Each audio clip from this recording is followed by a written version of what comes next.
एक कहावत है, मर्द बिल्ली नहीं पालते, औरतें कुत्ता नहीं पालती। इस औरत ने जब उसका पति घर पर नहीं था तो उसने कुछ नया आजमाने की सोची और उसकी नजर अपने सफेद कुत्ते की जलाने की छड़ी पर पड़ गई। आखिरकार उसने कुत्ते के साथ मिलकर अपने पति को मार डाला। क्या आप जानना चाहते हैं जलाने की छड़ी क्या है? लक्ष्मी जी कहते हैं कमेंट सेक्शन में अपने दोस्त को टैग करें और साथ में देखें इस महीने आप और जिन दोस्तों को टैग किया गया है उन सभी को बड़ी धनराशि मिलेगी।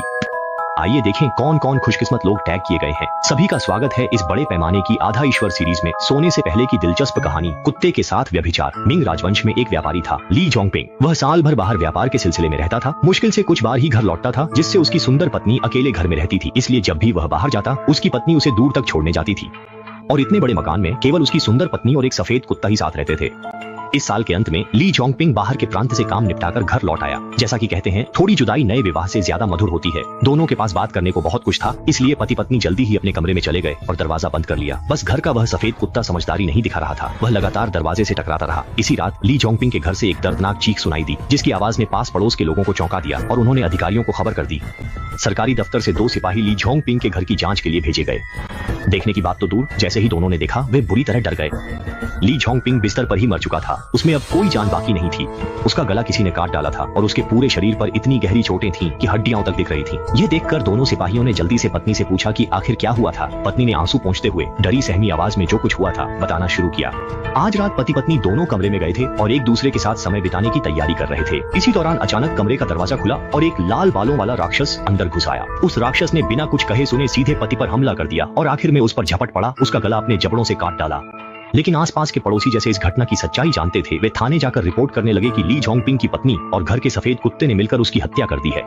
जैसे ही काउंटी अधिकारी ने सुना कि उसके क्षेत्र में यह घटना घटी है, वह तुरंत गुस्से में आ गया। उसने फौरन लोगों को भेजकर ली जोंगपिंग की पत्नी को अदालत में बुलवाया और डांटते हुए पूछा कि उसके पति की मौत कैसे हुई। पत्नी झूठ बोलती रही कि उसके पति की मौत एक राक्षस के कारण हुई है। काउंटी अधिकारी गुस्से में आ गया और पड़ोसियों द्वारा लगाए गए आरोपों के बारे में पूछताछ की कि क्या उसका सफेद कुत्ते के साथ कोई अनुचित संबंध था। इतनी बड़ी बदनामी की बात पर पत्नी ने स्वाभाविक रूप से इनकार कर दिया। काउंटी अधिकारी ने आदेश दिया कि अदालत के पीछे वाले कमरे से सफेद कुत्ते को लाया जाए और संदिग्ध कुत्ते और संदिग्ध महिला दोनों को एक साथ बंद कर दिया गया। वास्तव में जैसे ही उस सफेद कुत्ते ने महिला को देखा, वह तुरंत उस पर झपट पड़ा, अपने मुंह से उसके कपड़े फाड़ दिए और फिर उसके ऊपर चढ़ गया। ऐसा लगता है कि पड़ोसियों की अफवाहें कि महिला का सफेद कुत्ते के साथ अनुचित संबंध था, सच ही थी।